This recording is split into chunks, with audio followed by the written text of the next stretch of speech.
CMRL Exalogic സാമ്പത്തിക ഇടപാട് കേസിൽ വീണ ടിക്കെതിരായ തുടർ നടപടികൾ വേഗത്തിലാക്കാൻ എൻഫോഴ്സ്മെന്റ് ഡയറക്ടറേറ്റിന്റെ നീക്കം. HDFC ബാങ്കിലെ ലോക്കർ തുറന്നു പരിശോധിച്ചതിന് പിന്നാലെ വീണ്ടും സമൻസ് അയക്കും. ലോക്കർ പരിശോധനയിൽ കേസുമായി ബന്ധപ്പെട്ട രേഖകളോ വസ്തുക്കളോ ലഭിച്ചിട്ടില്ലെന്നാണ് സൂചന.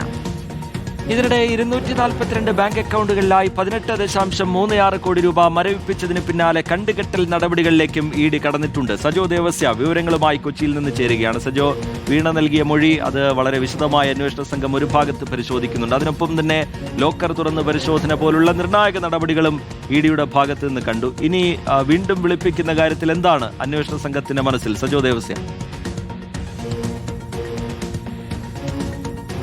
റിജിത്ത്, ശ്രുതി, ഗുഡ് മോർണിംഗ്. അതായത് ലോക്കർ തുറന്ന് പരിശോധിച്ചു, പക്ഷേ അത് ഈ കേസിനെ സഹായിക്കും വിധം കാര്യമായ എന്തെങ്കിലും രേഖകൾ ലഭ്യമായിട്ടില്ല എന്നാണ് നമ്മൾ ഈ ഘട്ടത്തിൽ മനസ്സിലാക്കുന്നത്. പക്ഷെ നേരത്തെ ഇ ഡി തുടങ്ങി വെച്ചൊരു നടപടിയുണ്ട്. അതായത് ഒരു 242ഓളം അക്കൗണ്ടുകളുണ്ട്. അത് വ്യത്യസ്ത ആളുകളുടേതാണ്. അതായത് വീണ ടിയുടേതല്ല ഈ മുഴുവൻ അക്കൗണ്ടുകളും, വ്യത്യസ്ത ആളുകളുടേതാണ്.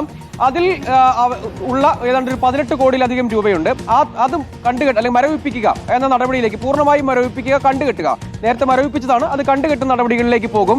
അത് വ്യത്യസ്ത ആളുകളുടേതാണ്. പക്ഷേ ഇതുമായി കണക്റ്റഡ് ആയി, അതായത് CMRLുമായി ബന്ധപ്പെട്ട വ്യത്യസ്ത അനുബന്ധ അക്കൗണ്ടുകളടക്കം അതിലുണ്ട് എന്നാണ് നമ്മൾ ഈ ഘട്ടത്തിൽ മനസ്സിലാക്കുന്നത്. അപ്പോൾ അതിന്റെ കണ്ടുകെട്ടൽ നടപടിയിലേക്ക് പോകും. അതുമായി ബന്ധപ്പെട്ട റിപ്പോർട്ട് അഡ്ജുഡിക്കേറ്റിംഗ് അതോറിറ്റിക്ക് നൽകുകയും ചെയ്യും. അതോടൊപ്പം വീണ ടിയുടെ കാര്യത്തിൽ പ്രധാനമായ ചോദ്യം ചെയ്യൽ ഒരു തവണ പൂർത്തീകരിച്ചതാണ്. ഇനിയിപ്പോൾ 2.78 കോടി രൂപയുടെ വിനിയോഗം സംബന്ധിച്ചുള്ള വിശദാംശങ്ങളാണ് നേരത്തെ ചോദ്യം ചെയ്യലിൽ വീണ ടി സമർപ്പിച്ചത്. അപ്പോൾ ആ കാര്യത്തിൽ കൂടുതൽ ക്ലാരിറ്റി വരുത്താൻ വീണയ്ക്ക് വീണ്ടും സമൻസ് നൽകും എന്നാണ് ഇപ്പോൾ നമ്മൾ ഇ ഡി ഉദ്യോഗസ്ഥരിൽ നിന്ന് മനസ്സിലാക്കുന്ന ഒരു പ്രധാനപ്പെട്ട കാര്യം.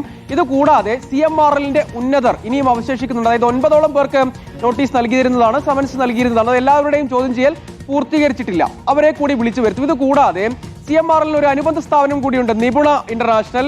അതിന്റെ ചുമതല വഹിക്കുന്ന ആളുകളെ കൂടി വിളിച്ചു വരുത്തും. അതായത് CMRL ആകെ നടത്തിയ സാമ്പത്തിക ഇടപാടിൽ ക്രമവിരുദ്ധമായി കണ്ടെത്തിയ 182 കോടി രൂപയുടെ സാമ്പത്തിക ഇടപാട് സംബന്ധിച്ചുള്ള വിശദാംശങ്ങളുണ്ട്. അത് വ്യത്യസ്ത ആളുകളുമായി നടത്തിയ സാമ്പത്തിക ഇടപാടുകളാണ്. അപ്പോൾ അതിന്റെ വിശദാംശങ്ങൾ കൂടി പരിശോധിക്കുന്നു. ഇതിനിടെ വീണ നൽകിയ വിശദാംശങ്ങൾ പരിശോധിച്ച് ക്ലാരിറ്റി വരുത്താനാകും വീണ്ടും സമൻസ് നൽകുക.